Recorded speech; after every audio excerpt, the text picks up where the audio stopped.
Hello everyone. I trust you're all doing fine. Uh, well, we'll start shortly. We're just giving these people that are actually coming in just a few minutes to actually log in. At 7 minutes past 10, we will start. And thank you for coming. And I hope this webinar will be more fruitful and to actually serve the purpose. Thank you. Morning, everyone. Sorry about that, Luanda. I just dropped off for a second. We're just going to wait another few minutes for others to join, and then we will get going.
Luanda, are you happy to get going now?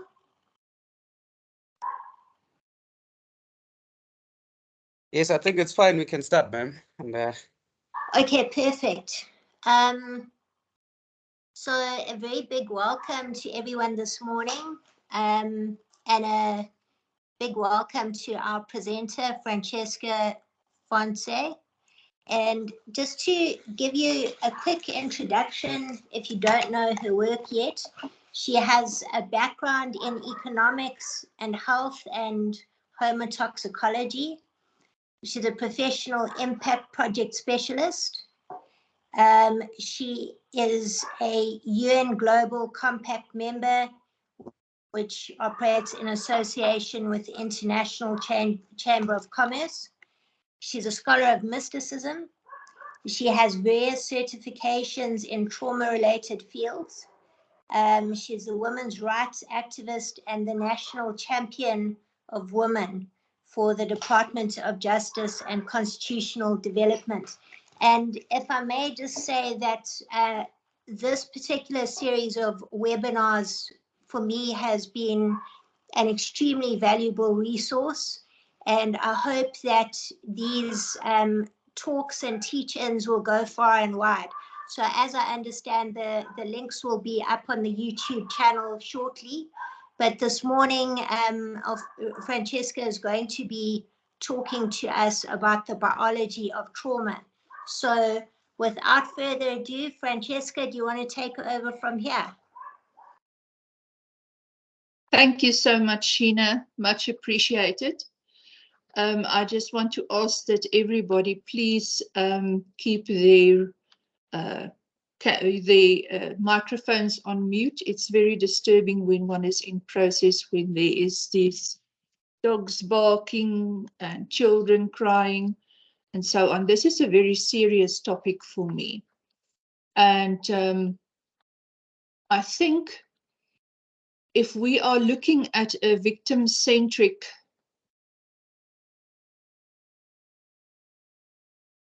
justice system, then we need to look at epigenetics and how ancestral trauma is still prevalent with us today, but also how bonding trauma gets presented in each new life with each new child that is born. Now, epigenetics can be framed in various ways. It is in general, it refers to the non-genetic influences on our gene expression.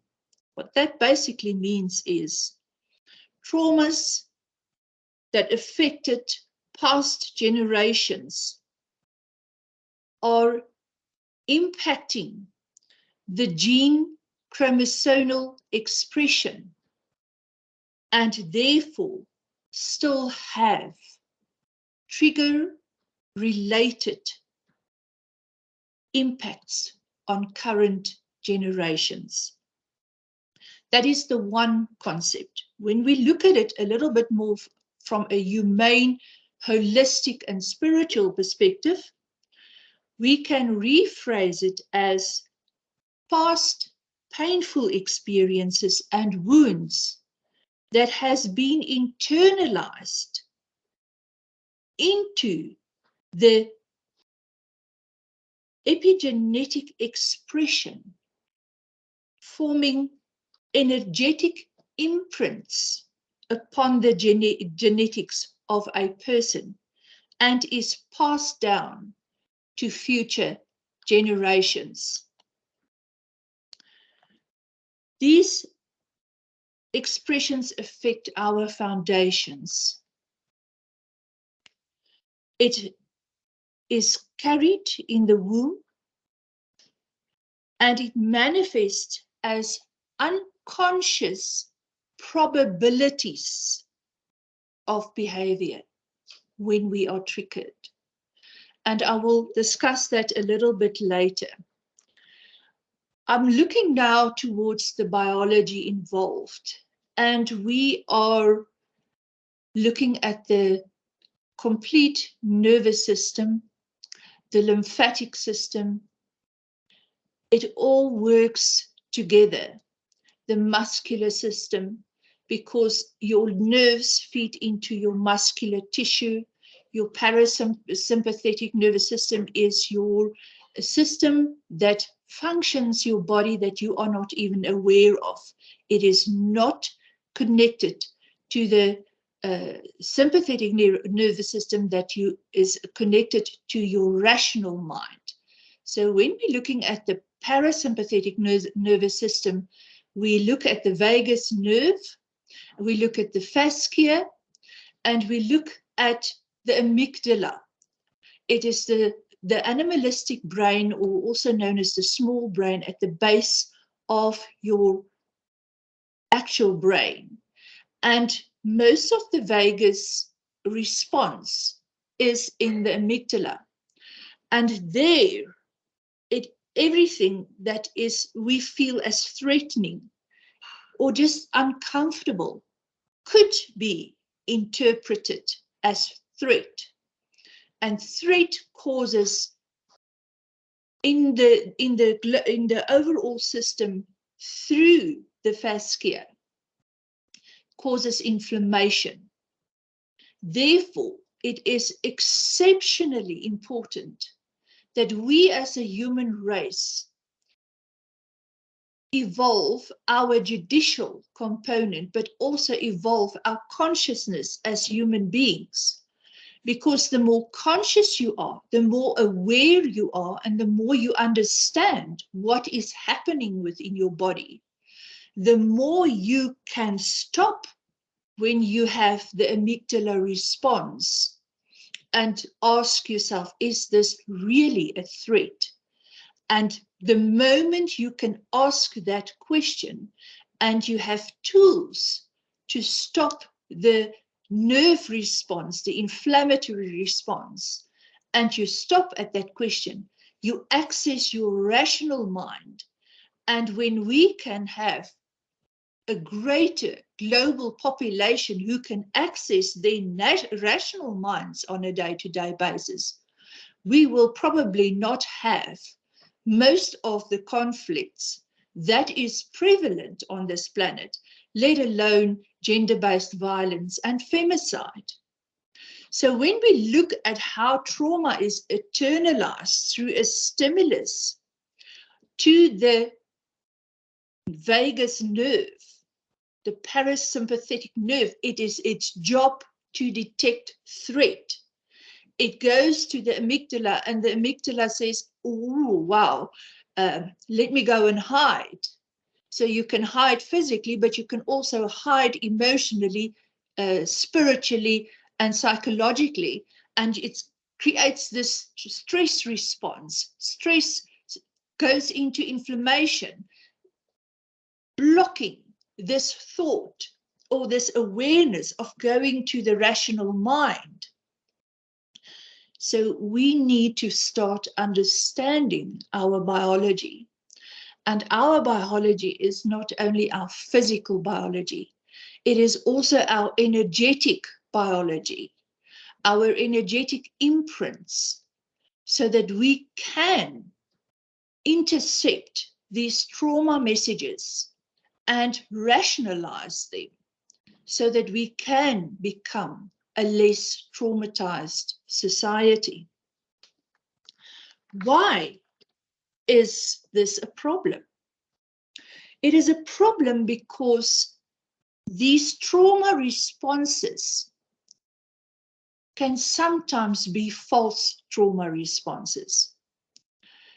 In my personal life, I remember there was something that I overheard my parents when I was in grade 1. And it was stuck with me for the rest of my schooling career. My mum passed away when I was 12, and I basically raised myself going forward. And it was only very much later as an adult that I confronted my father and my ability. I was in grade 1 when I was 5. My ability as a between 5 and 6-year-old person to process what I've heard correctly did not exist. I did not have that rationale. So when my father could later, I probably was 32, explain to me why he said what he said, it changed the relationship between my father and I, which was always very stressful. Because as a 32-year-old and a mother of 3 children then, I had the rationale to understand what was said in that time. That is why it's always, always very prevalent for us to understand where our traumas are so that we do not transfer them into the future. It is a personal experience, but our personal experiences can also be amplified in collective experiences. There are, traumas, like for instance, if you think of the Holocaust. The Holocaust is in a collective experience of a certain group of people. And it does not remain there. If you visit Auschwitz, you feel that energy. I think many of us has arrived somewhere and we just felt out of sorts. The place, there was something in the energy. It is our energetic imprints that pick up on triggers around us in the environment, which is normally imprinted by us and our thought forms or our deeds on a specific area. I always say I love graveyards. It's very peaceful because everybody there, before they enter, all the earthly struggles has already left them. Only what is left there is the peace. That might sound strange to people, but I do. And when we look at the historical traumas of the globe, then we look at, and we can look at the historical traumas way, way back. We understand the drives of nations, the formations of nations, if you look back at slavery through the centuries, during the Persian times, during the Egyptian times, the slaves were mostly from what today is known as the Scandinavian countries. Later came African slavery. So, you know, we look at this and we can look at the human condition and we can look at our triggers, and it is time that we get honest about ourselves and our spiritual laziness. Because a child does not come into this world with the intention to be aggressive. And we only get to that point where we can address and spot ancestral trauma through the repeated patterns of behaviors in the family construct, through our difficulties in bonding, whether it is bonding with our siblings, bonding with our parents, or bonding in a relationship, friendships. Difficulty in bonding is a sign that you carry some form of ancestral trauma. Past awareness of your own family is very often the first step of identifying if you do carry ancestral trauma. But childhood experiences has a lot to do, and especially early childhood experiences, with bonding trauma as well in a current life when a child comes into this world. And I will talk to that a little bit later. Children very often mirror their parents. And a child might grow up, and I've seen this with pedophilia. I have seen this with alcoholism, where children grew up resenting the parent. But as life triggers them through excessive stresses, which can be economic, it can be emotional, they revert to that foundation. And that is why I said we must look at the effect of trauma on our foundations.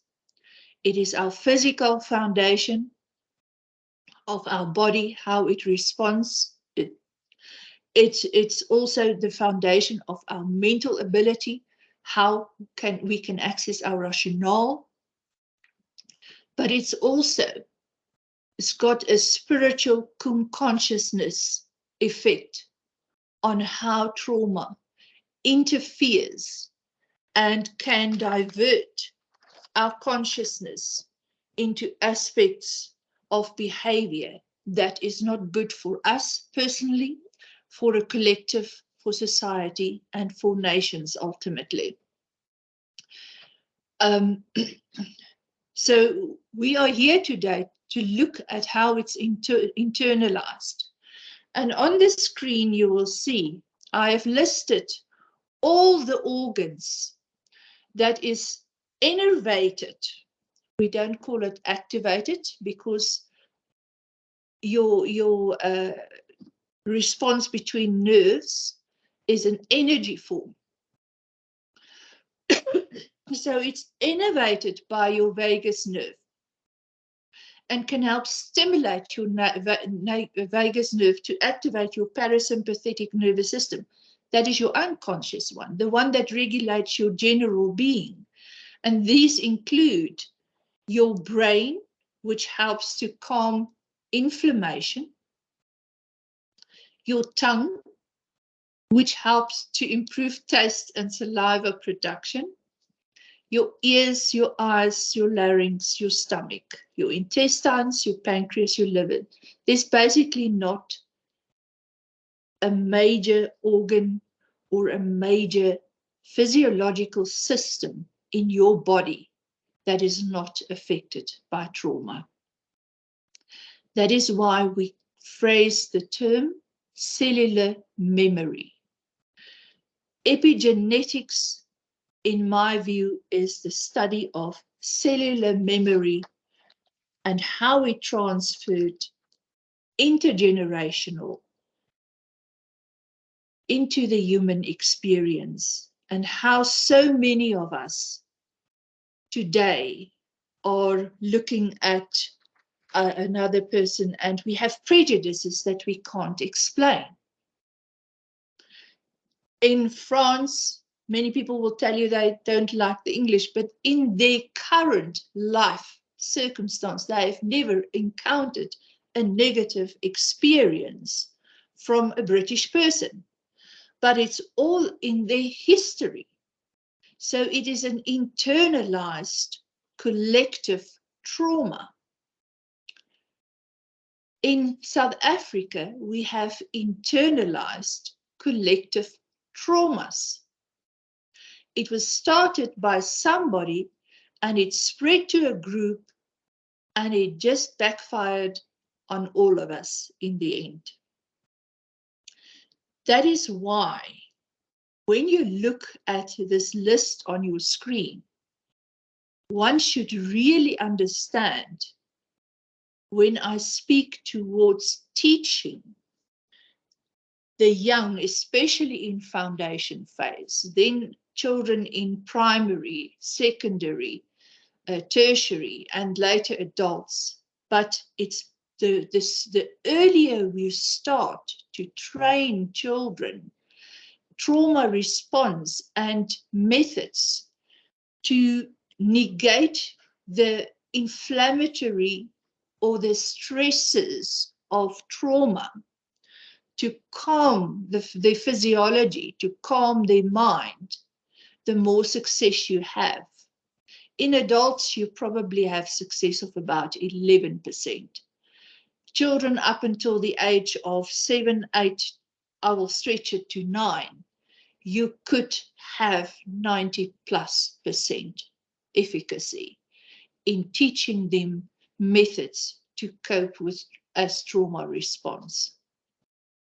So it shows you the foundation phase is when a child really is open psychologically, emotionally. They're here to learn. They're in that learning phase. They soak everything up, learning how to walk, from crawling, learning how to speak. That ideally, a child between the age of 5 and 9 should be taught anti-stressors because they can do it. It is being proven. But the results are still good in primary, and some of the results are very positive in secondary. But as I say, you know, mostly from the age of about 21 plus, the results, if you are in a position where you can enforce it daily, I would think it would be like in a learning environment, it would probably be about 40% plus. But in a general adult who's got to do the work themselves, only 11% are successful. We need to make people aware. Then that 11% can become 50%. And hopefully later, it won't be required anymore. In front of you is a rendering of the vagus nerve system. And as you see, the vagus nerve connects to all your major organs. And that is why it's so important. The fascia system is the system on the right. And I wish I had one of the fascia system as it differentiates into the various parts of the body via down the spinal construct. So as you can see, it really controls everything. It is the biggest sensory organ as it maintains interconnection and communication between the different parts of our bodies, which increases our mobility and our functionality. The fascia is inherently linked to the autonomic nervous system. which is the majority of your sensory nerve endings, and found in the connective tissue. Connective tissue is basically your muscular system and the sheaths that cover the muscles. That is your connective tissue. So if you look at the vast reach between the vagus nerve and its work with the fascia system, it is really important to understand that both these two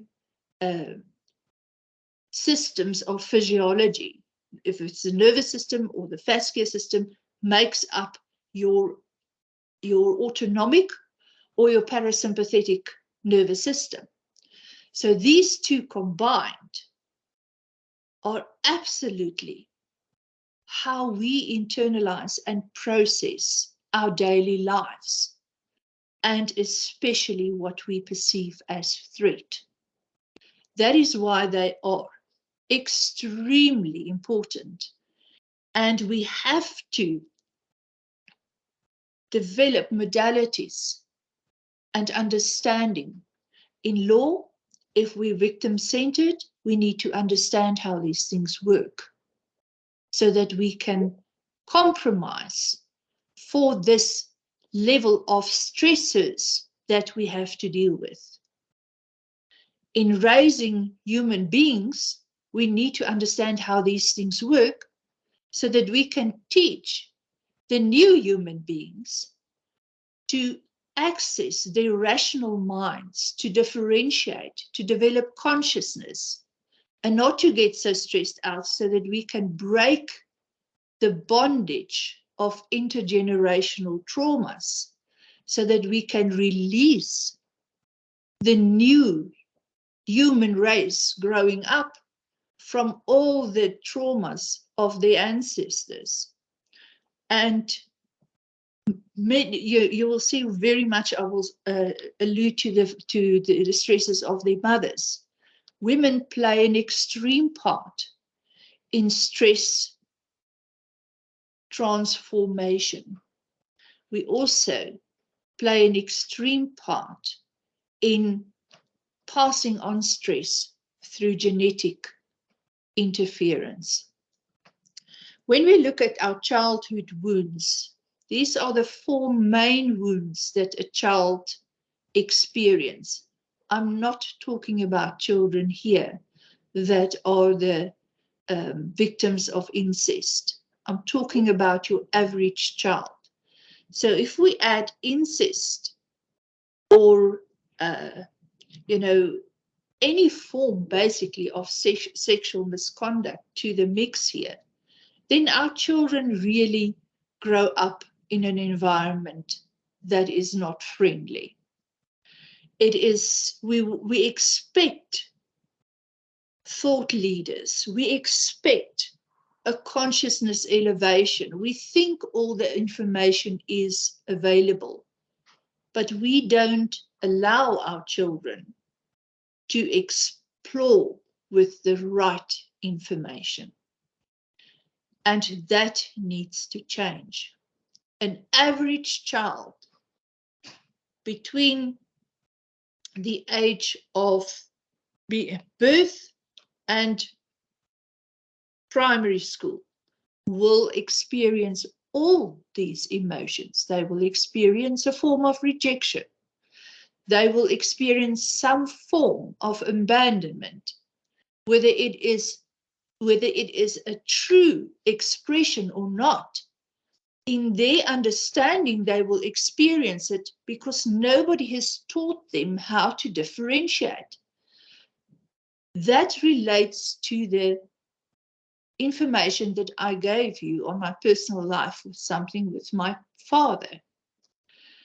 So we basically have children growing up with no personal investment.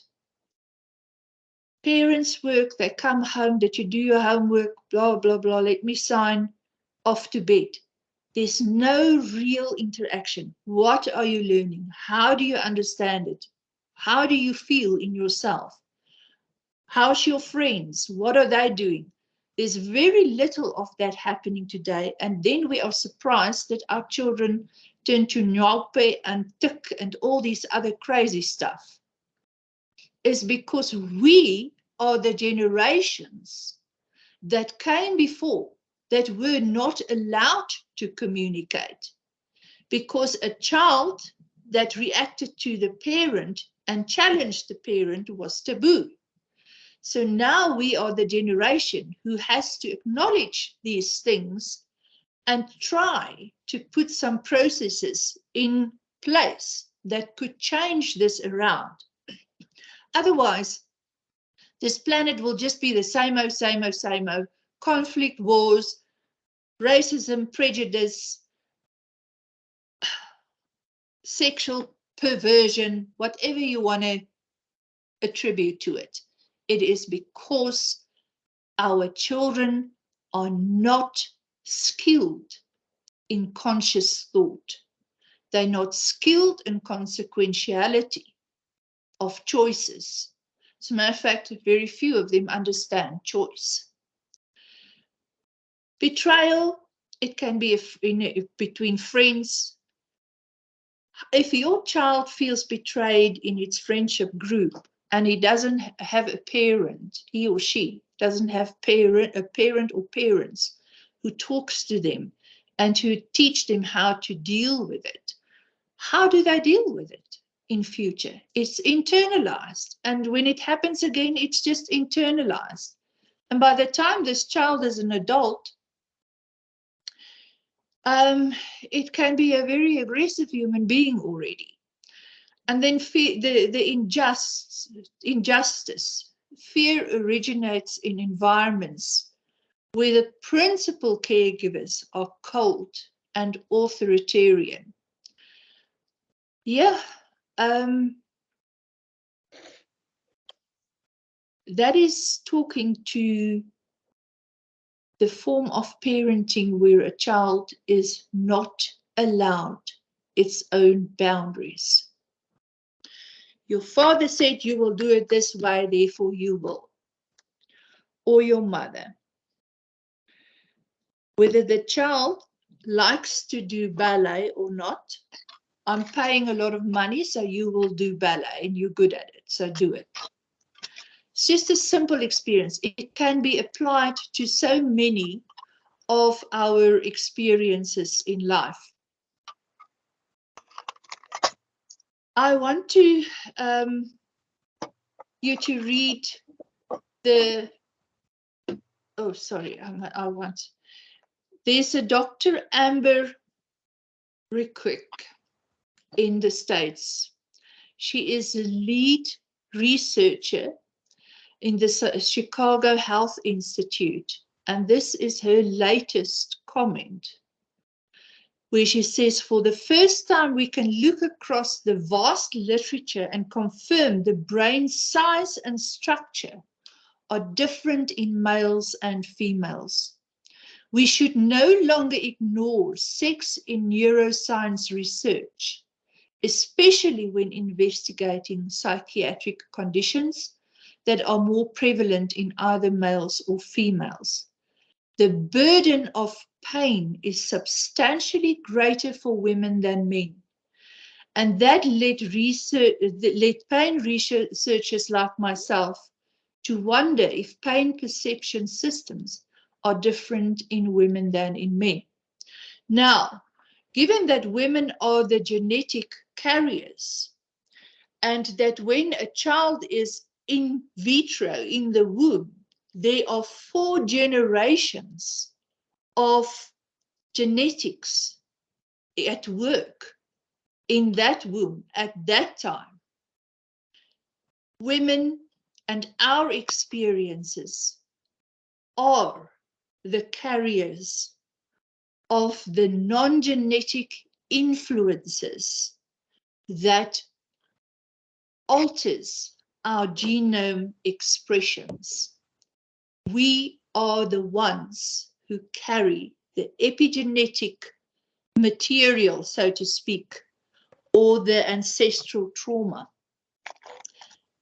That is why it is very important that we understand that gender-based violence and femicide is not only affecting the women that it is perpetrated towards, it is affecting future generations of humanity.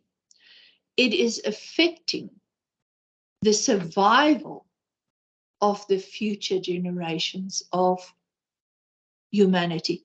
It's far more serious than anybody wants to allude to.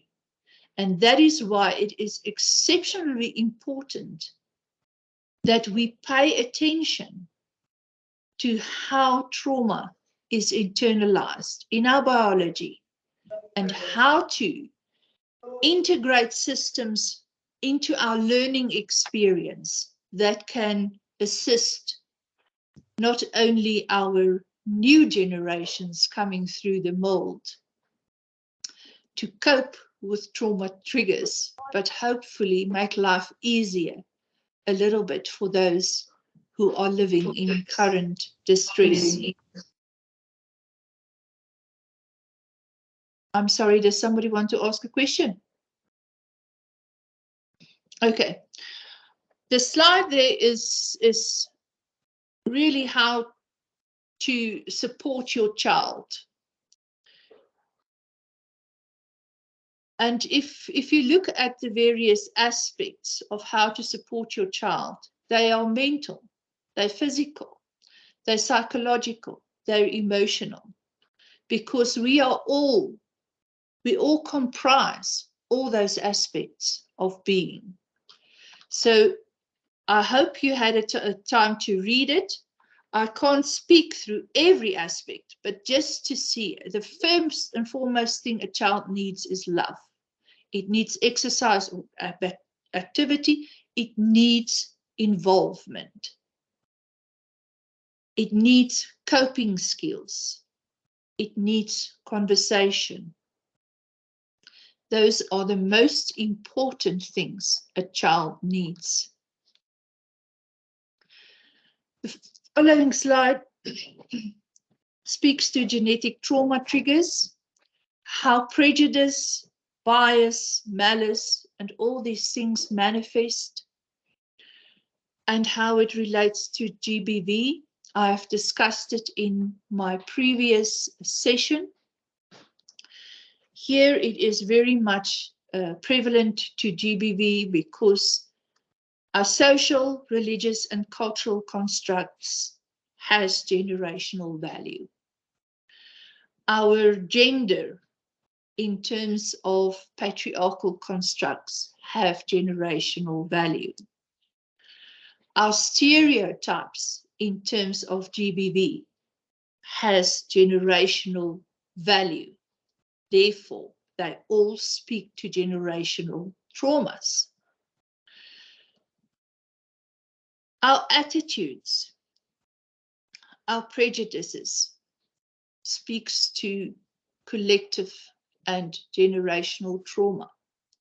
I've given you the example of the British and the French, and how even in today's society, you will have people that will say, I don't like that, or no, I don't like that, because England and France are not at war today, but they go back 300, 400 years in the period of their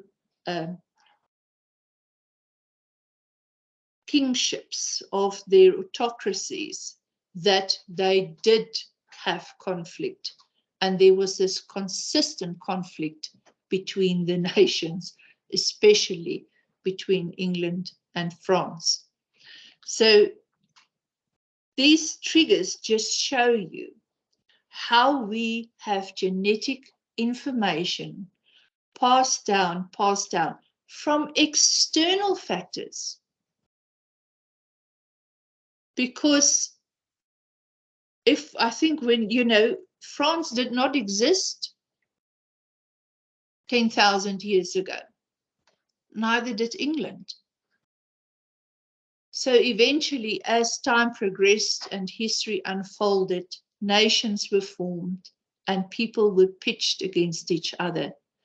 And eons later, 4, 5 eons later, we are still experiencing people with prejudice against each other just because it's there. It makes no logical sense. And the only way it will dissipate is if it is actively addressed. We have similar circumstances in our own country. We have similar circumstances and of behaviors in Africa, in Central America, to Latin America. It doesn't matter where you go.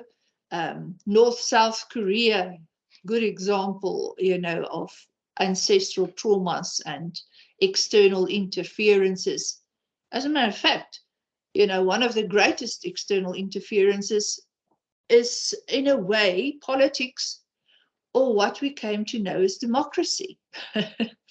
I've now made a statement that is going to get me into trouble.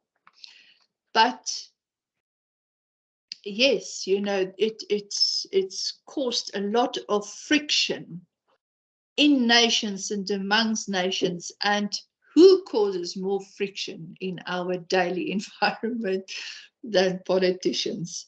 So yes, but bring it on. I am prepared to be in trouble. I don't mind. If we look at the psychological and emotional triggers that is embedded upon genetics, it is all these things that I am alluding to, all these things that I'm addressing. It becomes an ancestral trauma. And we generate triggers in our systems, and it's latent there. And as this child grows up and he experiences his own sense of rejection and there's not guidance, or his own sense of betrayal and there's not guidance, and now he's in a relationship and you are supposed to love me unconditionally and you're not, and you're triggering me, then I'm going to beat you up. And there we have GBV, and it's in our houses. And now we add even a little bit more. And my child is going to have more, and my great-grandchildren are going to be a big, hot mess unless we get our stuff together. If we look at the growth of the population of this planet, and we look at our consciousness, then our consciousness is not currently exponentially equal to our growth as people.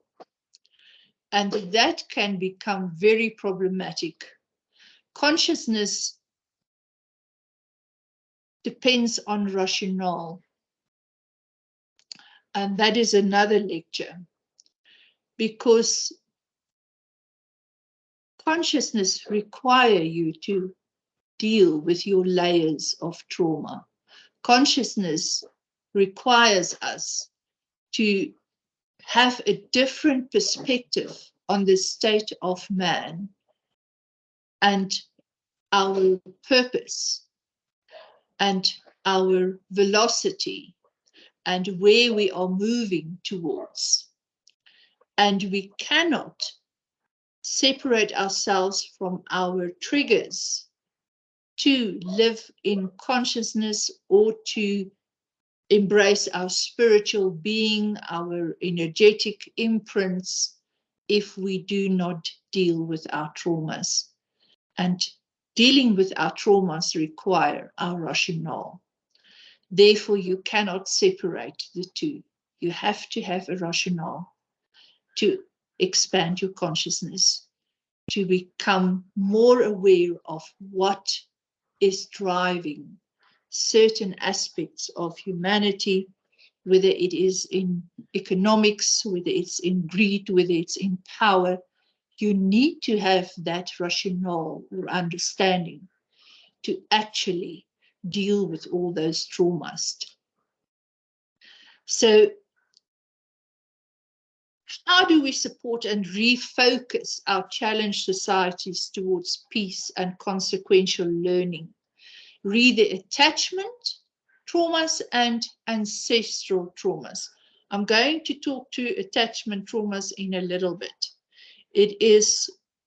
Attachment can be in a relationship, male, female, where we have this people have this undefined notion that somebody else must complete them, or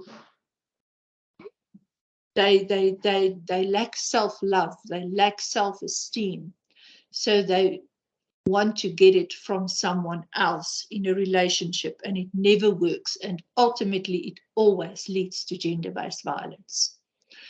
And another attachment trauma is the child's dependence on the mother. And if the mother is not so well in terms of her own mental, psychological, and emotional health, then she is going to influence that child, because in the foundation years, the child is very dependent on its mother. So that is what attachment trauma is. Ancestral traumas I've already explained at length. So those four aspects I've already discussed in the previous lecture. But I want us to focus for this lecture on what is added to this slide. Your vagus nerve is a sensory nerve that starts at the base of the brain, at the amygdala, your animalistic brain. Your what triggers me, what's the threat, what scares me brain, and travels down both sides of your neck through your stomach and intestines via the fascia, innervating your heart and your lungs, connecting to your throat, your ability to express. Your neck, if you're stressed out and everything is tight, I promise you, you can't express well, you can't think well, because you're separating your mind from your functionality of your body. It is this constriction here. Your ears, your facial muscles. In 2015, I was in the Netherlands and I went for a treatment with someone, and it was in the midst of my divorce, and he did a treatment dealing with the muscles of the head and the face, and it was about the movement in the lower jaw. And I don't know what this person was doing. And he kept on talking to me to relax and to relax. And by the time he could manipulate my lower jaw without me clenching, the tears were streaming down my face.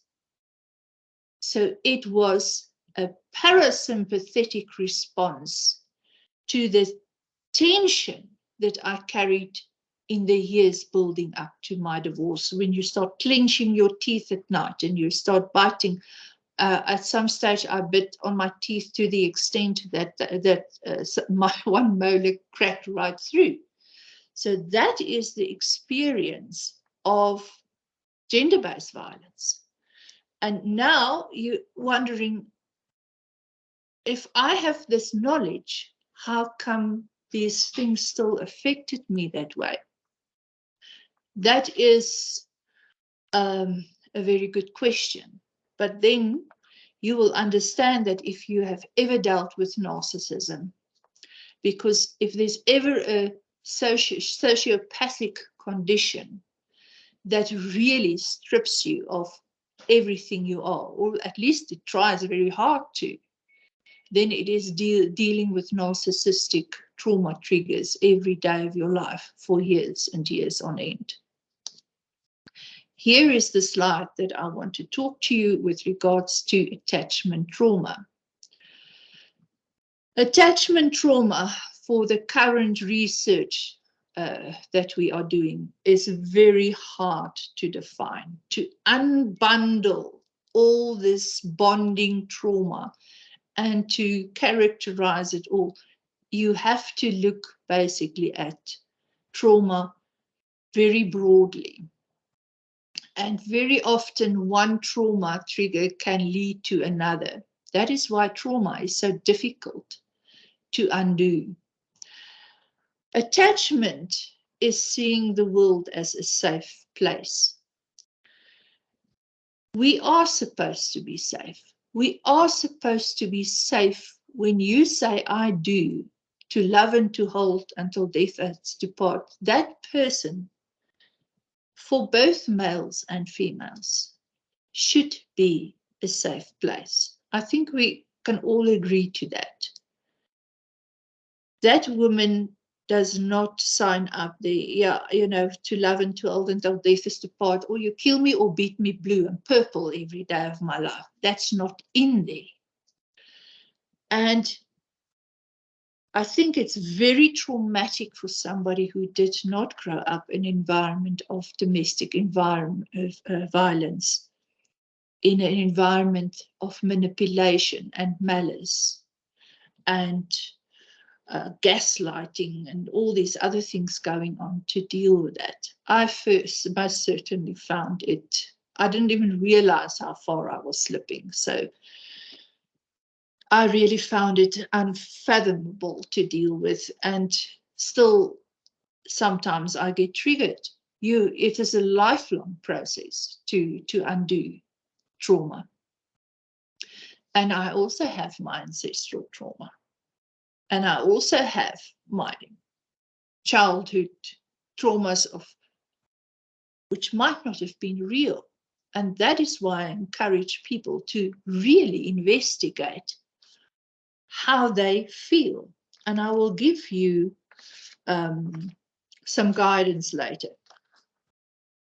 Really see if your childhood traumas were real, because you experienced that as a child. And if you weren't taught to process it with a rationality, then it would have manifested, it would have lingered, and it could just have been internalized as a trauma. So when we look at attachment is very often positive if we are dealing with a healthy nervous system, if we're dealing with a counterpart, a relationship, a friendship, a parent-child relationship, whatever the relationship is, where there's healthy people with healthy boundaries, people with a sense of self, people with a sense of consciousness and consequentiality, people who can engage in a rational conversation without bringing emotions and traumas into the fold. The first attachment relationship that each human being goes through is sharing the nervous system of its mother in infant development. In the beginning, the mother is ultimately a child's greatest bond. It is a healthy attachment because it is nature of being a mother. And for a child, the mother is very often the source of nourishment, but also nourished learning. A mother helping a child to eat, to learn to speak, that bond is by nature extremely strong. Now, this first attachment bond can either be very positive for a child, or it can be its first major trauma. So yes, we have attachment trauma. We have it, your first manifestation of it is in infancy, and it can also occur whilst the child is in the womb, because the mother might be, if a mother is a victim of domestic violence while she is pregnant and the child is in vitro, then I promise you that child will pick up trauma. It will develop with that trauma because it's sharing its mother's nervous system. And then later, what is very often a very clear symptom of a negative trauma bond with the mother, whether it was her fault or not, whether she was the victim of domestic violence or excessive external stresses that she could not cope with,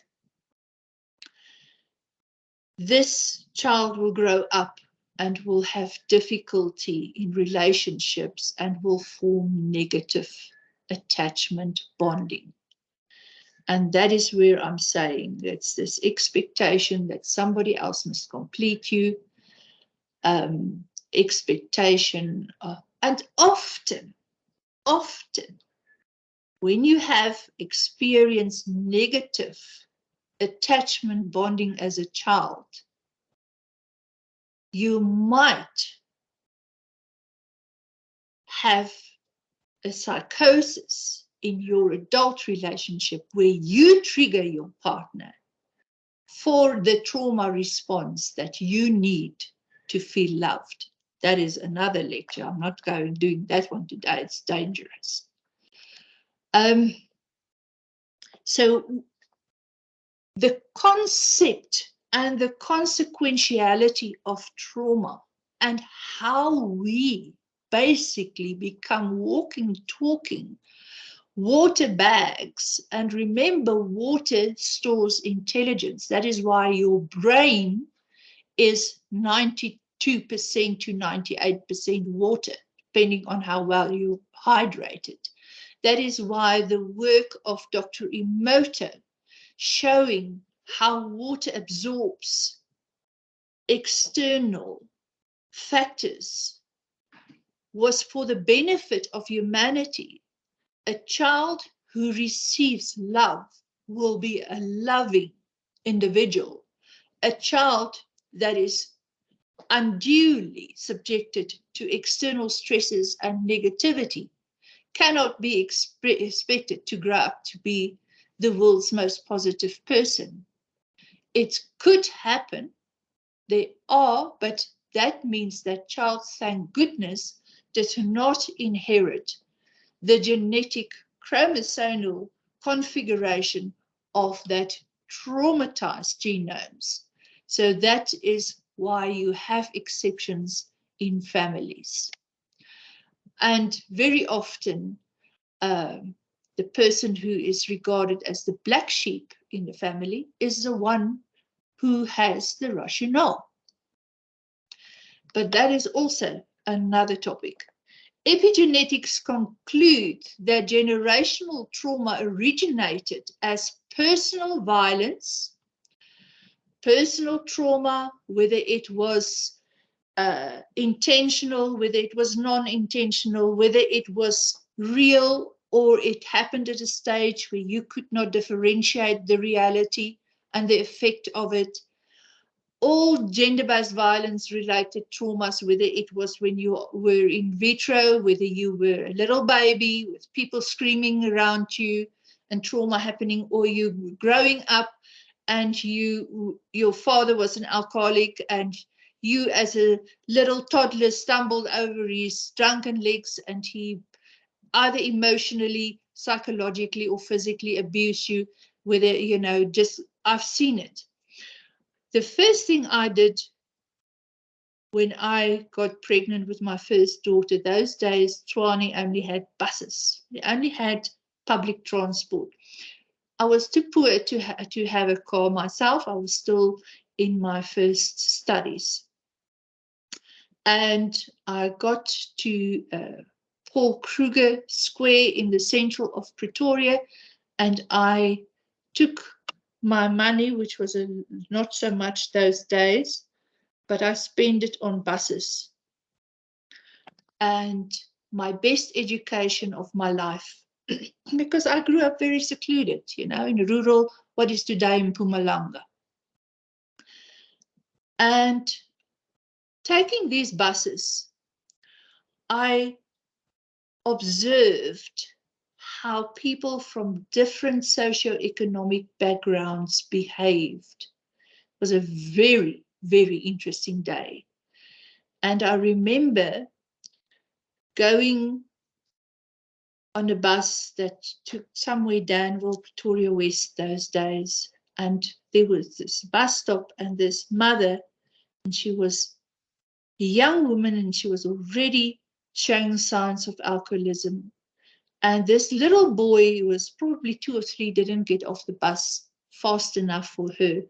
And I remember how she smacked him and how she spoke to him, and I cringed. How would that little boy, growing up in a challenged socioeconomic circumstances, grow up and deal with all these traumas of emotional and psychological abuse and affecting his self-esteem and not hating other people? I was just, it was the most informative day of my life. True as Bob. Nothing else has informed me as well ever again.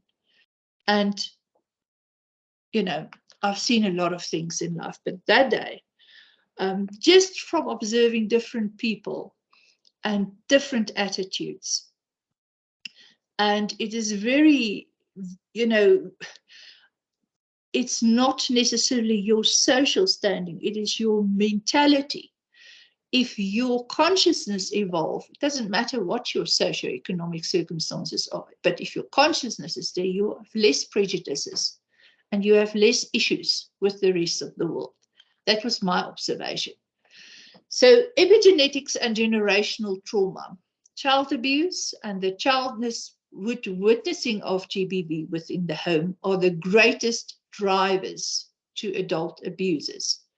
That could also speak to the absentee fathers and children growing up without positive role models and deriving role models from television stories, which very often are violent, and the role models that they create in their minds, because remember, that's not reality, have a negative aspect and a negative influence on their lives.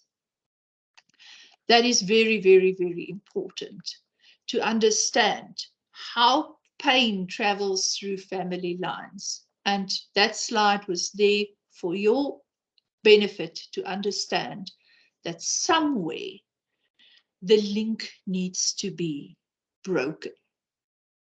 It is it's like an osmosis and an osmosis, and somebody just kind of get out of it, then something happens and the triggers come and they relapse, and it's this generational trauma, and each generation adds a little bit, but thank God we also lose a few.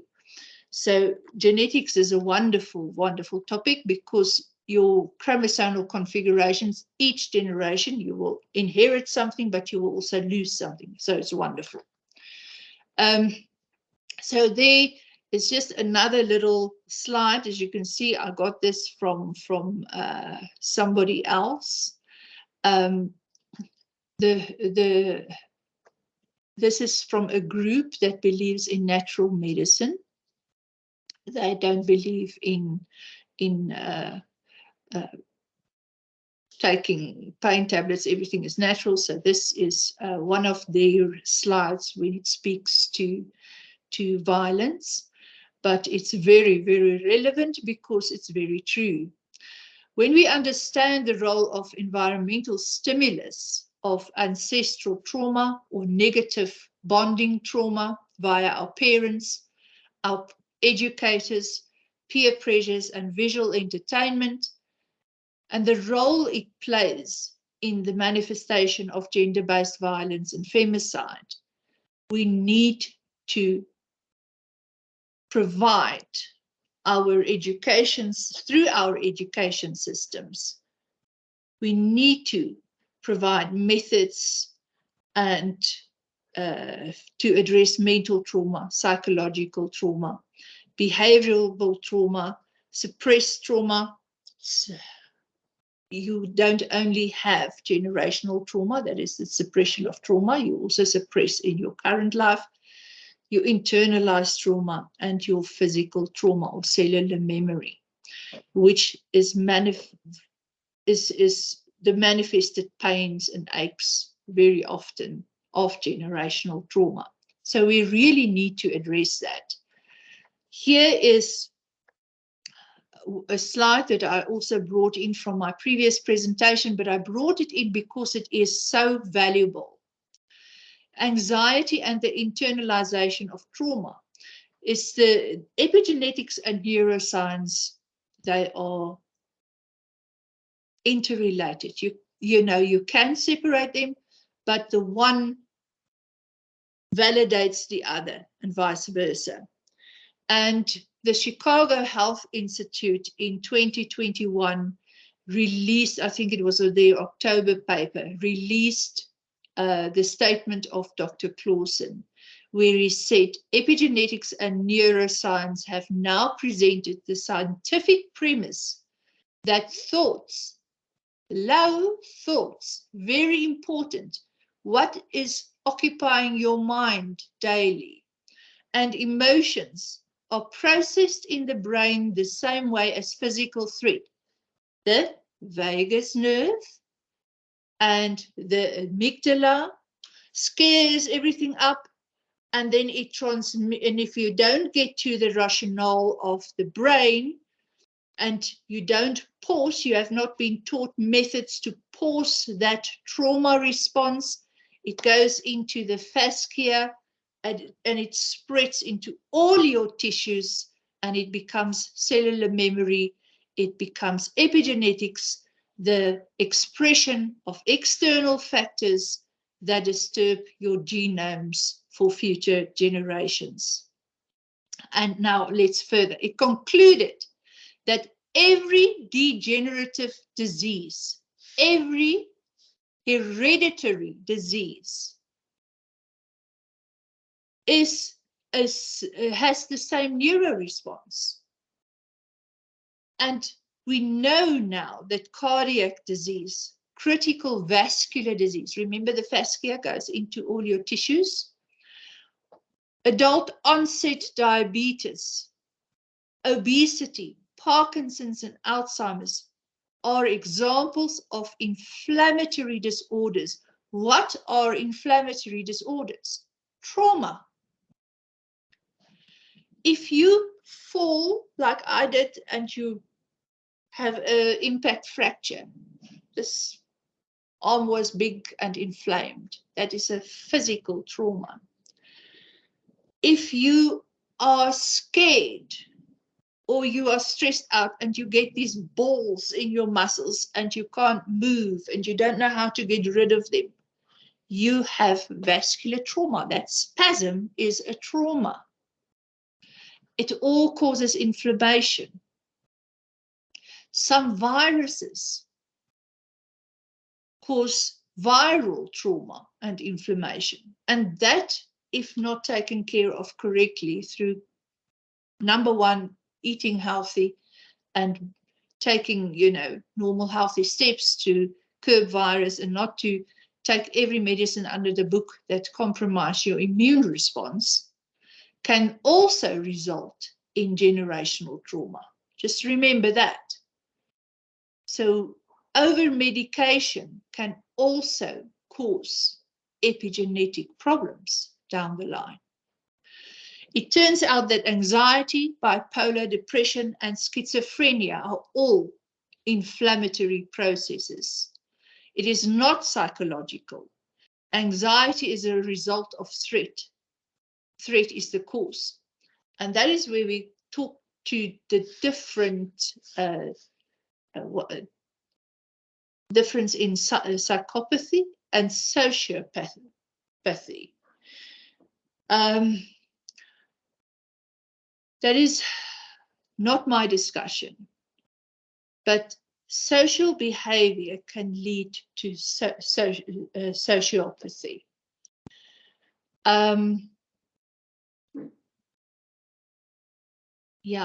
Whereas a psychopath can be born because of this vast information that is in the lineage of chromosomal configuration.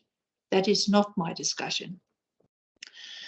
The threat creates a bodily response, which includes the immune system. And that sensation generated by the adrenaline, because remember, your amygdala experience a threat, whether it is you being bullied on the playground, whether it is an alcoholic father scolding you, whether it is an alcoholic mother, physically harming you, whether it is, God forbid, incest, whatever causes trauma.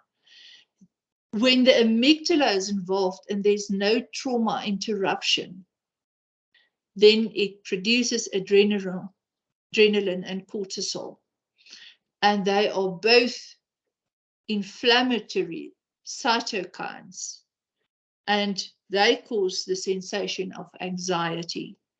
And your unconscious brain process that anxiety as at 1 million bits per second. It's 1 million neuro responses touching each other, going crazy like little things in a petri dish per second. Whereas your conscious brain, your calm, your rationale can only process 40 bits per second. 20 million bits per second of crazy, 40 bits per second of rationale. Great imbalance. Now, we were created that way because our ancestors, when they lived in caves or unprotected and big animals wanted to eat them, needed that response. But we don't live in that environment anymore. That is why we should develop our consciousness, and we should develop strategies and tools to interrupt that stress responses. We may resolve as a fact that education methods should be incorporate strategies to reduce anxiety in society, students and learners. Dr. Joseph Nicola, I'm a very great fan of Dr. Joseph Nicola. He does research on incredible work and the relation between internalization of trauma and the manifestation of inflammation and anxiety. And he was the first person in the US during COVID-19 that realized that so many people passed away in the beginning because of a trauma response and because of inflammation. So when he saw COVID patients, he first started treating them for inflammation. And as he managed the inflammation, his patients had a better survival rate.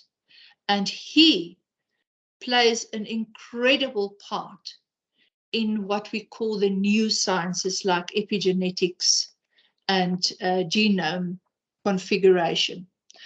Now, I'm coming to the end, towards the end, so I'm going to ask you, this is the most important part, the conclusion actually, because we want to start taking questions from about 11:30.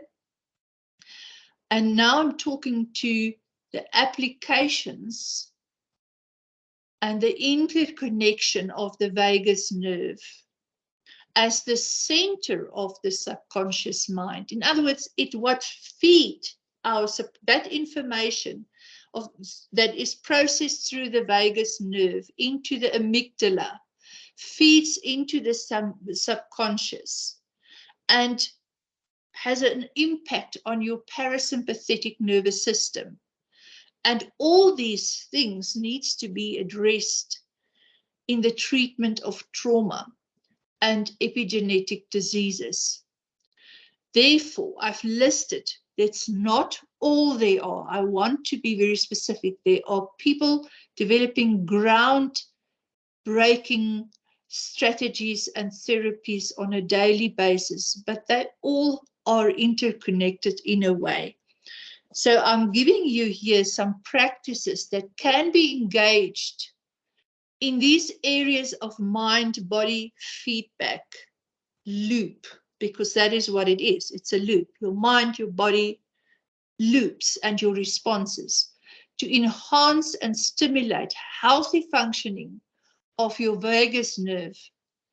And healthy is that it doesn't go into overdrive, and you have an opportunity to use these tools to interrupt the trauma response and make better decisions, and hopefully train your body, your subconscious mind, not to internalize everything. And it activates your parasympathetic state, which brings you to your logical mind, that poor 40 bits per second that has got to undo the 20 million bits per second crazy. The parasympathetic state is that little bit of logic that we need to get to hopefully get less traumatized and create future generations that are thought-provoked, thought leaders, and consequential in their thought processes. The number one, I've put it at number one because it is something that has helped me personally through an incredible amount of stress in life, and it's called prana breath work. It is deep and slow breathing. If you watch a baby lie on its back and it breathes through the diaphragm, does the work, not the lungs. Through the years, and it's typically patriarchal of wanting us to look pretty, we've been taught to breathe incorrectly. We expand the lungs so that our features can pop out, and we put tension in our stomach, and we tighten the diaphragm. That is the worst form of breathing. Healthy breathing is to relax the diaphragm and pull in the air and have that natural ebb and flow that little babies have when they sleep. That is called prana. Prana is energy. It's the word, it's the Sanskrit word for energy, breath work. And it's energy because you do it with intent. You intend to break that stress reaction. When I get an email that upset me greatly, I don't answer it immediately. I normally go for a walk, and as I walk, I breathe, or I go sit quietly and breathe, and I make a conscious decision to deal with it when I feel ready to deal with it in a constructive manner. That is how we negate conflict. That is how we undo trauma response. And that is, I think, something everybody can do. You don't need, you can do it anyway. The second one is humming.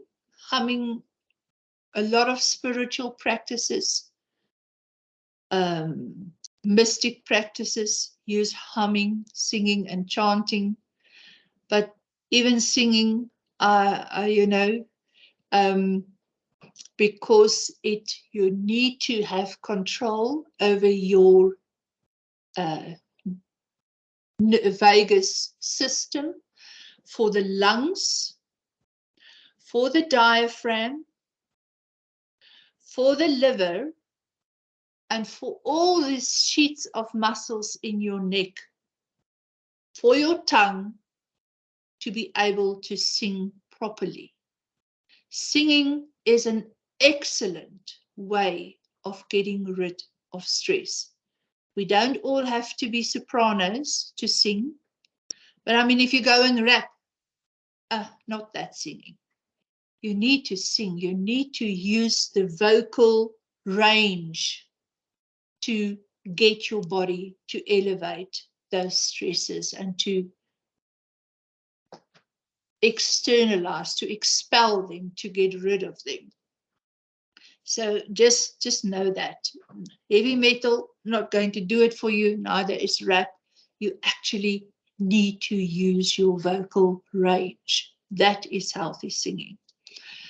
No, I don't mind rap, but I'm telling you what works and what doesn't. And no, I don't like heavy metal. Just my little thing. Exercise and physical movement, very good, especially for children. But everything has got to be done with intent. So if your child's sporting achievements is based only in competition, look, sport is competition. But there's healthy competition and there's not healthy competition. When my son was about 8, 9 years old, we went to Rietendale and I got into a big fight there with parents because some of the male parents were screaming at their players, kill them. And I had done my loop on that day. That is not healthy. Yes, sporting people who make a career out of sport, they have to be competitive. But it's a state of competing with your current best to your next best to hopefully be the best. If it becomes a personal competition where you badmouth other athletes or whether you get angry, it's not healthy. It's not the healthy exercise and physical movement that I'm trying to address here. I'm trying to address the fact that exercise and physical movement is very good for the parasympathetic state. It's very good for processing, for oxygenating the brain, for rationale, for heart health, for good lungs, for everything that you need, so that if you do have internalized trauma, that it does not really rule your day-to-day of being. Cold showers. My son is one of those and that loves cold showers. And it's very advisable when you are in a highly stressed condition to do a cold shower. It is related to the concept of sauna, because having a cold shower after extreme physical exercise is very good for your body, summer or winter. And in Scandinavian countries, the sauna effect, we all see that on television, or if you've been privileged to see it in person, how in the sauna and they go and jump in these holes in the ice. It is really to kick in the parasympathetic state and health. There's health reasons behind this. Grounding is one name. Meditation is just another name. Grounding is walking barefoot on the earth with conscious intent and with awareness. Meditation is sitting in a state with conscious intent and inner awareness. Then supporting your gut health. A good gut health is very healthy for you, not only for your nervous system, because let me tell you something, you cannot have an unhealthy gut and have a healthy body. It's impossible. Many of your immune disorders are related to unhealthy guts. So please, healthy gut health, eating yogurt, drinking enough water, hot water with a slice of lemon in once a day. Excellent for health all over, really, because it alkalinizes your body. And with the acidity that is then excreted, your body can then assist to get rid of toxins. So very, very important how you treat your physical body. A healthy physical body can cope better with trauma response than a not so healthy one. All our men who seem to, and women who seem to have a little bit of a tire, you know, I'm not so young anymore, so I don't have this hourglass figure anymore, but I don't have a tire, at least. So when you start building tires, it's a warning sign. Look at your habits. Look if you work in front of your computer. Do you take enough time to go for brief walks in between? And I'm talking brief walks, I'm meaning brief, 5 minutes, but you must walk with purpose, and you must breathe with purpose, and you must live a purposeful life. People with purpose in their lives don't have time for trauma. We don't have time to sit and accumulate it, to sit and ponder it, and to sit and get negative. We look for solutions for things. That is a purposeful life. Now, yes, I'm moving on to some further therapies that you can apply for the release of trauma. Exercise and physical movement is just another discussion on it. Yoga, very, very, very excellent. Yoga stimulates not only the pelvic floor, the vagus nerve, but it is incredibly good on the heart and all your soft tissues. Emotional freedom technique, EFT. I know EFT has been used in schools in the United States. In Brooklyn, a school that had problems with bullying and addiction. And in one semester, the turnaround when they introduced this as part of the curriculum was incredible. And the academic achievements of the students improved. So EFT is really commendable. But if children would find resistance sitting, tapping on pressure points on the body, repeating affirmations to themselves, then prana breathing is excellent, or meditation. Sunlight, the sun is very good for us. I mean, even in COVID-19, it was we were told, in vitamin D, which is because of the exposure of sunlight. This is even a trauma negator. So getting sunlight, 20, 30 minutes a day, it's very, very effective. And sometimes, especially when you work, sunlight coming through a window, if you can't go outside for whatever, try and be in some sunlight, even if it's going through your window, because it's not diluting the light. You need the healthy UV to have a strong immune system. Self-compassion. I think this is at the core of many things, and probably a lot of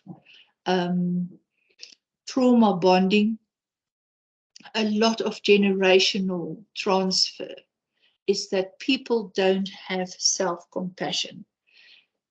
We don't look at ourselves in our complexity, in our totality, and we don't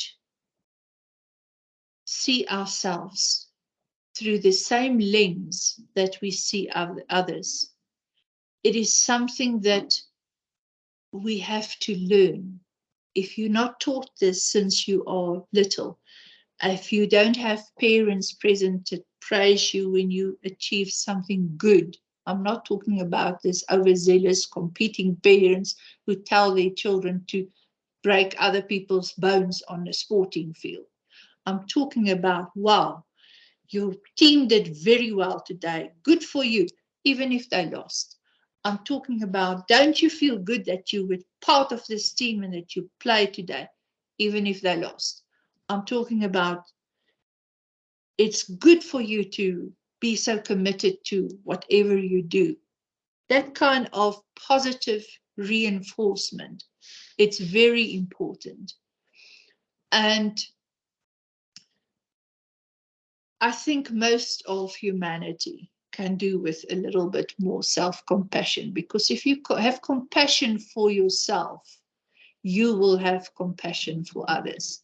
And I think that will wipe out a lot of trauma triggers in interpersonal relationships. Essential oils. Nature is a pharmacy. We have in essential oils, when you speak to a skilled, educated person, please, about how to apply essential oils, because essential oils applied incorrectly can, for instance, affect a pregnancy, a current one or down the line. So please never think you need to bathe in an essential oil. That is why there are carrier oils, because you only need a little bit of the potency in a carrier. And if you don't have a carrier oil, you can use a body lotion, or you can put it in your bath. But please don't overdose on essential oils. Everything in overdrive has toxicity levels. So be kind to yourself. And then the fun part of it is laughing and smiling. Being with people that are happy is good for your serotonin levels. If your serotonin levels can be elevated a little bit, you will sleep better, you will feel happier. So please choose your friends wisely. If you have somebody that always moans and always wants you to be a therapist, please talk to them. Don't discard them. Could be a very good friend, but please be honest. Have these interpersonal conversations with honesty. Deal with trauma. Help people with theirs, and they will be there to help you with yours, hopefully later. And then color. Color plays an extremely important part in dealing with trauma.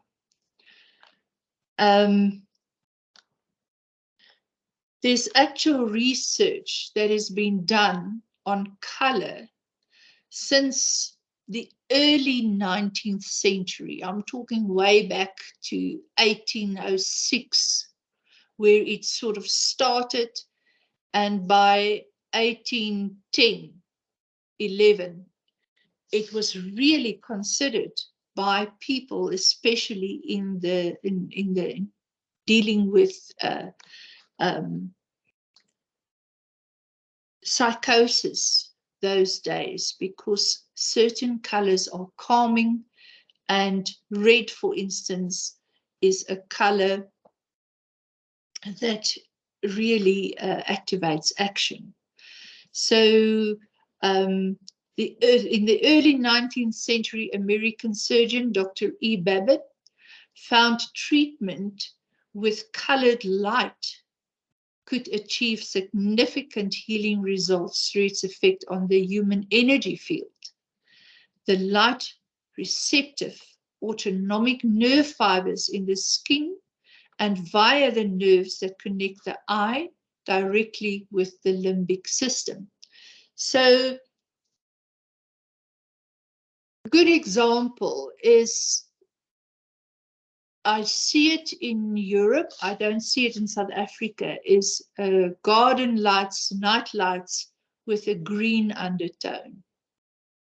It's amazing, or a yellow. It's a softening, it softens this light. And when I read the research of Dr. Babbitt, it started to make sense to me. I have this guru, and he always said, what, if there's a lack of activity in the bedroom, you know, bring in some red. But really, we need to understand everything that we have been given as human beings in this vast cosmos that is our physiology, in the vastness that is our energy system, but also in creation itself. Everything has got a purpose, and lights and different hues of color, it speaks to our psychology, and we need to incorporate those. And if we do a little bit of research, we will see that color, what you wear on a day, I normally wear a lot of black. Today I'm wearing a bit of blue. But color can elevate your mood. Color can calm your mind. I don't think many nurseries are ever painted in this very vibrant reds and vibrant blues, because it's a baby, needs a soft, peaceful environment. Just makes sense. I suppose there are some people who would do it, but I mean, that is personal preference. But just think of color also as a therapy. Then I'm going to finish with this slide. Other therapies to dislodge internalized traumas are achieved through identified patterns of behaviors which are predominant to your lineage. In other words, if you grow up in a family that's dysfunctional, and you hear you're just like your grandpa because he did this and this and this and you're doing it, or you remind me of so and you behave just like your father, it is a behavior that is predominant to lineage. Pay attention to those. Our ability to bond with healthy boundaries and our awareness of ancestral quirks or destructive behaviors. Alcoholism is a destructive behavior, smoking. But not only that, you know, a destructive behavior that can also run in lineage is pedophilia. So we need to pay attention, if you know enough about your ancestral background, to identify these things and to start looking at them. And that is your first step to healing, is to become aware of things that is repeated in your lineage that might not be that positive. That awareness is already your first step of taking charge of those trauma triggers. Sleep, fasting, binders. Binders is a thing, it's powders and things that you drink that remove toxins from the body. Epsom baths, Epsom salts, whether you bathe your feet in it or you bath in it. Your connection to other people, gargling. Even gargling is good for you, because we very much, when we are in an oppressed situation, gargling can dislodge the trauma that is centralized to this part of the nervous system. Prayer and intentional clearing rituals are methods to invoke healing and change the complexities of internalized and ancestral trauma. There's a lot of positives that comes from practicing these various modalities, from teaching them to children. And I think one of the most important things when we raise children is to encourage them to have their own boundaries, their preferences, beating a child up because he doesn't want to eat his peas? No. If the body needs the sustenance that's in the peas, I promise you the child will eat it. But those are the things that we need to look at, and we need to treat our bodies as a holistic thing. And I'm now handing over for questions. Thank you. Thank you so much, Francesca. I think the value that you're giving participants in these teach-ins is absolutely incredible. I see we have a hand up from Karen H. So if you want to put your microphone on and ask your question.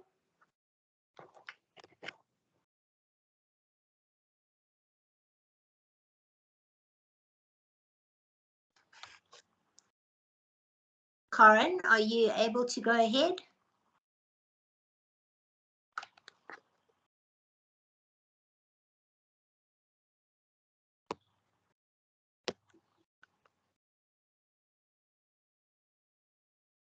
I see I got a question from Gregory. Gregory, why don't you go ahead in the meantime? Okay, thank you, Chair. Chair, thanks for the presentation. I think it was quite eye-opener, but let's have a look at a couple of key issues very quick there. When we start looking into men reporting more traumatic events overall, but women reporting twice the prevalence of a lifetime in terms of abuse and trauma in society, which you've picked up. And at the same time, we start looking into various other studies as well that when mental disturbance is a big fundamental problem in society, not accepting reality when it comes to that as well. That when you start looking then into intergeneration issues as well, there you pick it up that let's look from a medical perspective. You start looking at the issue of DNA, diabetic. There's one aspect of it as well there, which creates to anger what you call a sexual dysfunctionality as a perception in reality, which also goes down to the basis then of anger management and also then abuse, where the women becomes a person being affected as well. The point I'm trying to raise there today to present is that what are the possibilities that possibility can be further be researched into depth, and also then look into issues that what lessons can be learned in the current society and current generations in terms of generation mix, which is currently there, and also look into the issue of cultural issues, where it's also been utilized in the faces of men, and basically say that if you're not this type of person, you become sexually defined because of you are moving away then from your culture. Thanks, Chair.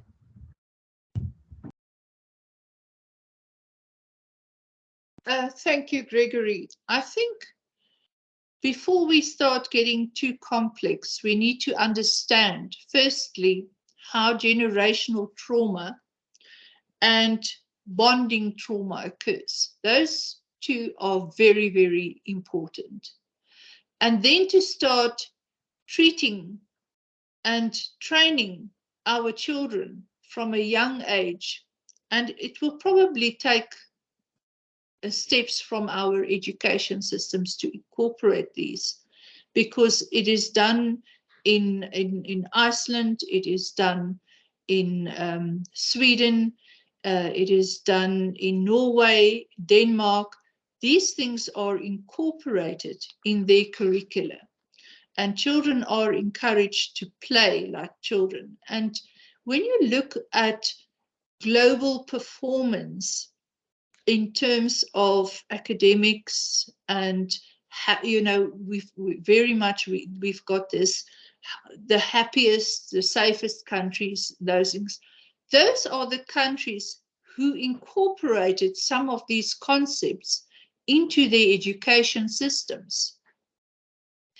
When you start doing that, we do not need to go and search so in depth into our epigenetics, our genome expression. Yes, when you belong to a certain race, that was part of your genome expression. When you belong to a certain ethnicity, that is part of your genome expression.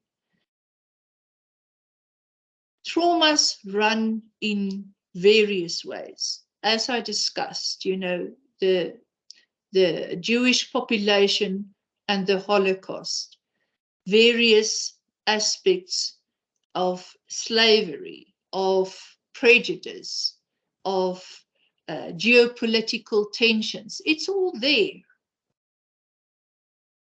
But when we incorporate the tools and the techniques in our early childhood education, then the population becomes more peaceful. And that is ultimately what we want. We want a population that is more peaceful, that is more focused, that is more happy, feels more secure within themselves.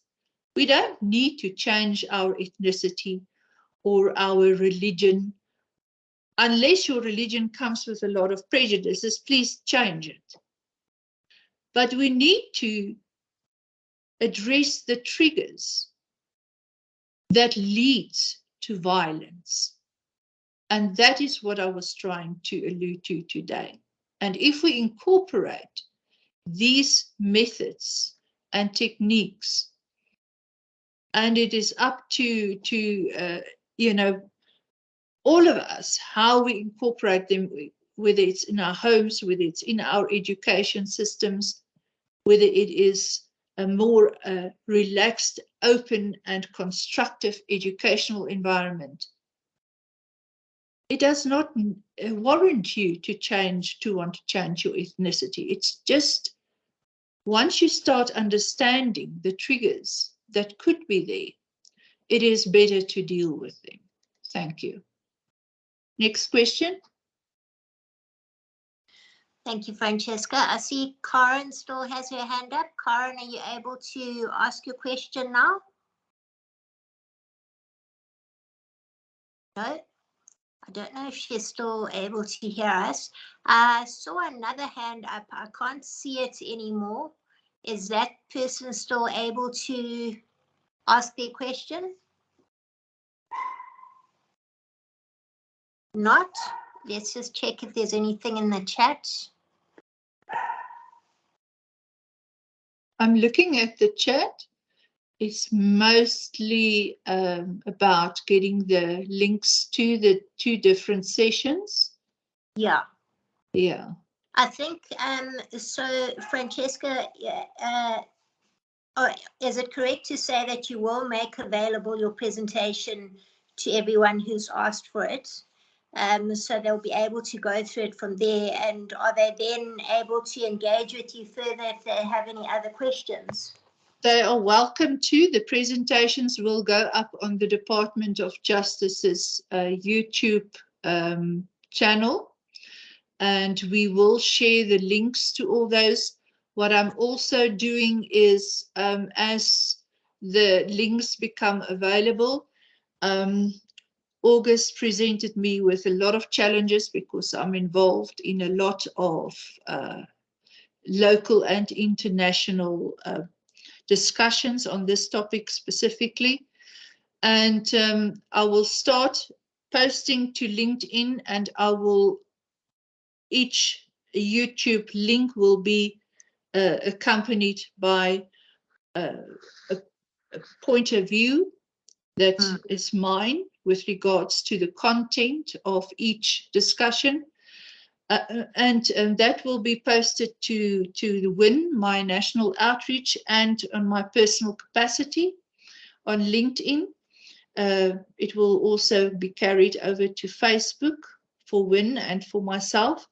And I will consistently through future draw people back to these discussions, because each one of these discussions, whether it was me or one of the other presenters, are extremely pertinent in terms of gender-based violence and femicide.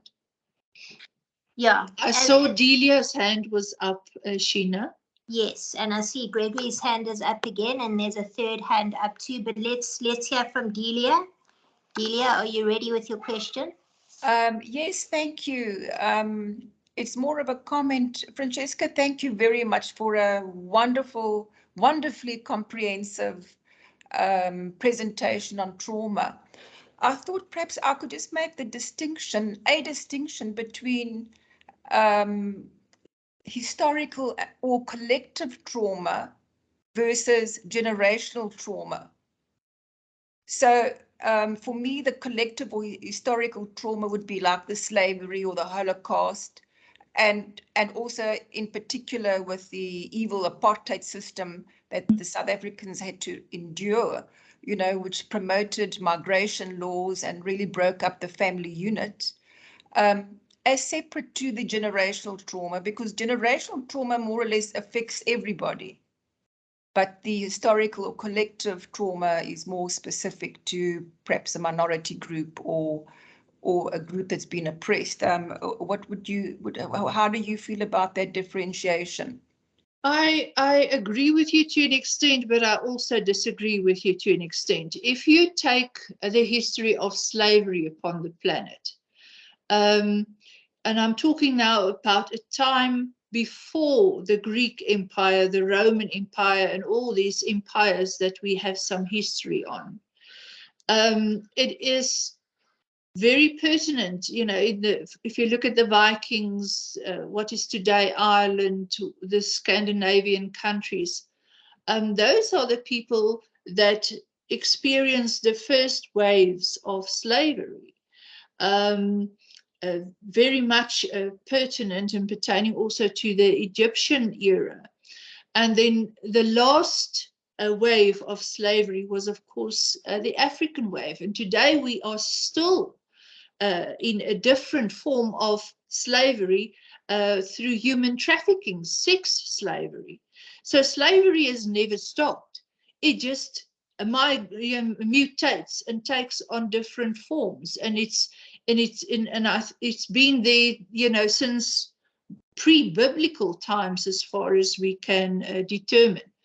So ultimately, all of us will have some trauma in terms of that, but as it's diluted through generations, I mean, it's very obvious I'm from Scandinavian descent.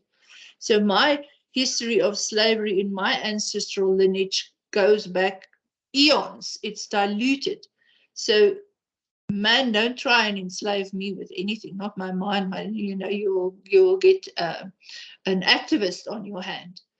But very much still, we have the trauma aspect of slavery in our African American society and our African people. And that needs to be dealt with. But now it's just taken on a different form of sex and human trafficking, you know, whatever it is for, it's still taking somebody out of their environment and applying them in a way that is not humane, whichever way that is. So we should not veer away from having these discussions. We should have them, and we should have them with rationale. Because if we all get emotional and angry at each other, we achieve absolutely nothing. That is why I am a thought leader in the consciousness movement, a futurist, if that may be, because the past is supposed to be something we learn from, not to be repeated. And trauma is also something that we need to learn from, not to be repeated. Thank you so much, Francesca. We've got a few more hands. There's from Enrise Consulting, there's Ntombi, and then I see Munyai has also come back. Munyai, do you still have your question? Do you want to ask that? And then we'll go to Ntombi. I'm sorry, we only have 2 minutes left, so we'll, yeah.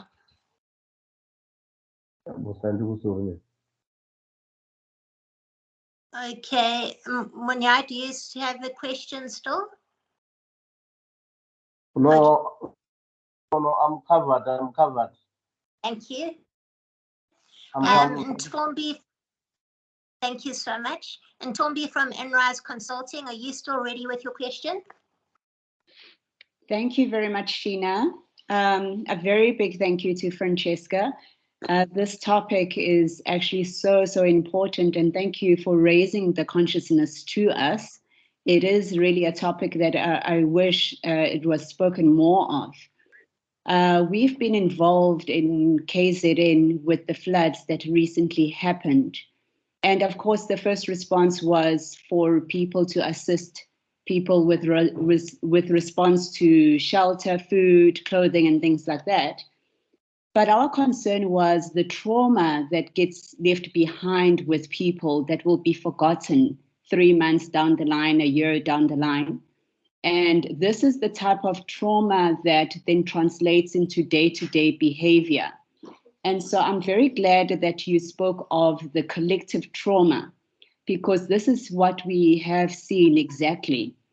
And engaging with the participants in doing trauma debriefing, we found that people are not only experiencing the effect of the floods, but there were multiple traumas then that came up, that of, you know, what people have experienced through the years, family trauma, individual trauma.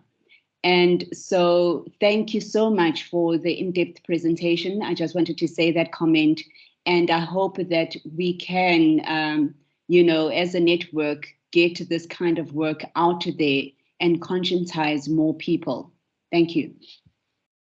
Thank you, Mtombi. That is very valuable because, you know, we were also part of the flood relief. And, you know, whether it is a flood or whether it is famine, whenever there is a stressor that is external affecting a group of people, and that is why epigenetics and the manifestation of trauma is such a vast topic, and it's so absolutely crucial to raise awareness today and to involve this in our education systems. Because here is a group of people, each person has their own individualized trauma, and now they have a collective trauma that share them. But that trigger of the collective trauma now triggers this various traumas. And I mean, I could see this at play with the Phoenix incidents. It's all this long suppressed traumas and prejudices and traumas and triggers that were never dealt with through 100 years or so, you know, that is coming into play.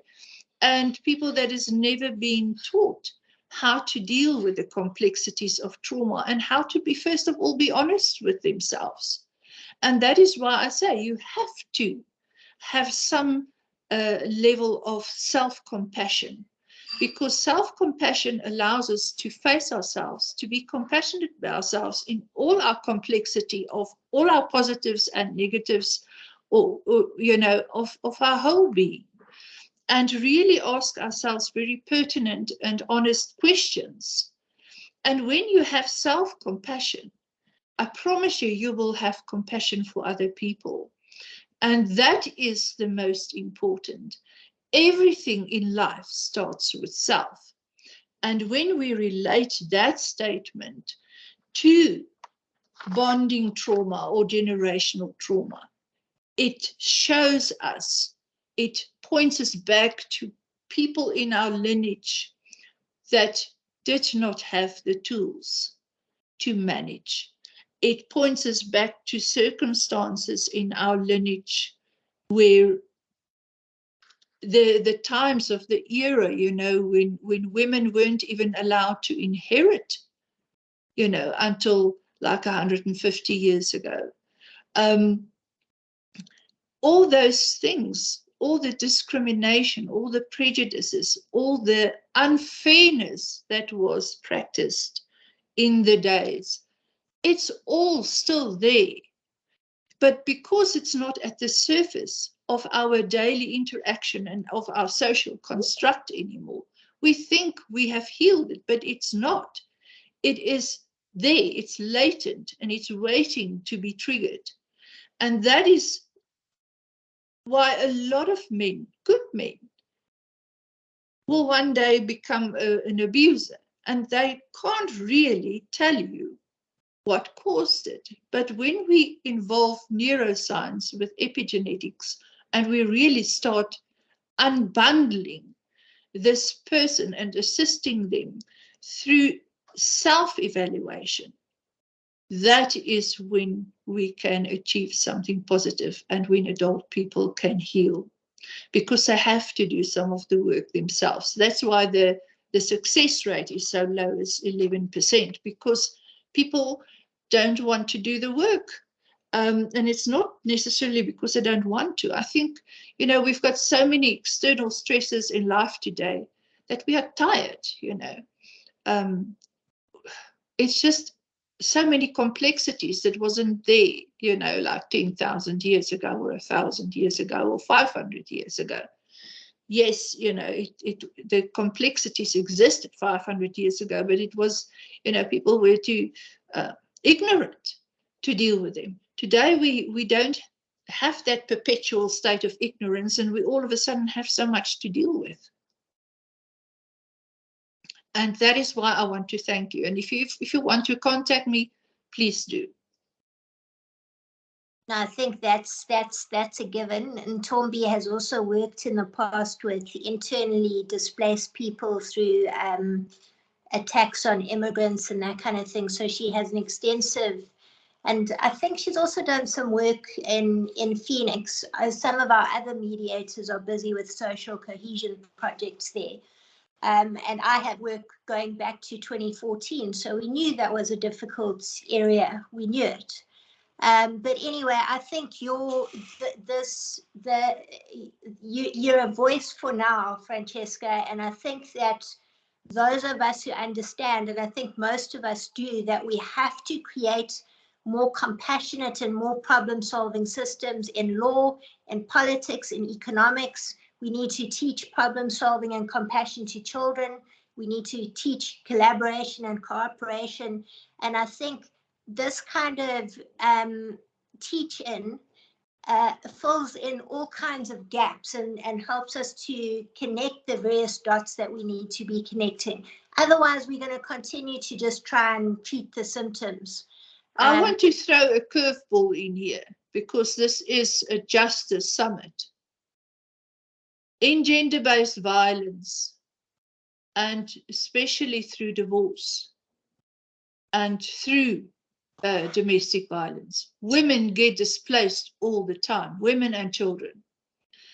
And that needs to stop. Yes. And to give you just, a personal, my children and I had to pack our house up over Christmas, not because I couldn't take over the bond, but because I was married in community of property, and a person who was in his trigger mode, that is nothing to do with me, because it's a cyclistic, bloody old narcissistic thing that is going on, would not sign that I could take over the bond. Something as simple as that. And the trauma, so I understand the trauma of unnecessary displacement, whether it is infused by a natural disaster or through a judicial process where there was not sufficient, intervention. Really, that has got to stop. And I want to see the day when a woman goes and she gets a protection order, whether the perpetrator gets removed from that house, and not the woman gets displaced, not the children must go and live in circumstances that is disruptive for their upbringing. That is what I want to see. It's totally unnecessary, and it is great that you touched on that point. Thank you, Ntombi and Sheena. Thank you very much, Francesca. It's such a pity that these are only 2 hours long, because there's so much to unpack. But I think that we need to have you on again in the future. And as I've said, I encourage everyone to watch the first discussion on epigenetics. and to get this one today as well and just go over it again and unpack it. I'm definitely going to be distributing it to my network. And yeah, these are the kind of things that we hold hands with, and we move towards a better future. Understanding that the oppressions in our law towards women are not, that they're not in the distant past. We had the marital power until 1984. There was no such thing as rape in marriage until 1994. We had the cautionary rule for women and children in sexual violence matters until 1994, and there's still women whose marriages are not recognized in this country, whose religious marriage. So there's a lot of work to be done, and these past infusions of oppressions in our law cast a long shadow. So it's up to all of us to start rolling those back and unpacking them and creating better systems. But thank you so much. Thanks, Luanda, for organizing everything. And yeah, you let me know how you need to end this, Luanda. Yeah, I just want to say in conclusion, you know, can we envision a situation and a stage in our civilization, in our humanity, where we don't have to address all these trauma aspects of society? Can we imagine? And there are men who go through a divorce with proper counseling, mediation, who do it peacefully and have good relationships with their ex-partner after the divorce, who can be mature, who can be responsible, who can be consequential. I know a few. So they are not non-existent. It is time that we get to this stage where we get to that point where people understand that relationships can run a course, but it does not need to be a traumatic experience. And it is all related to how we are envisioning ourselves in the world, how we self-care, and what vision we hold for future generations. But it is possible. And with that, I thank you. And I think we should close this seminar now. Thank you so much, everybody. Thanks for coming. Thanks, Francesca. Thanks, Luanda. Until we meet again. Thank you, everyone. Thank you for attending. Thank you. Bye-bye. Thank you.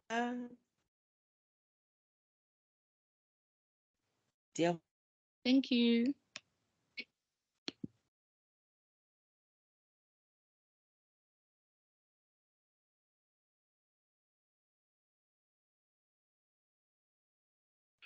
Thank you.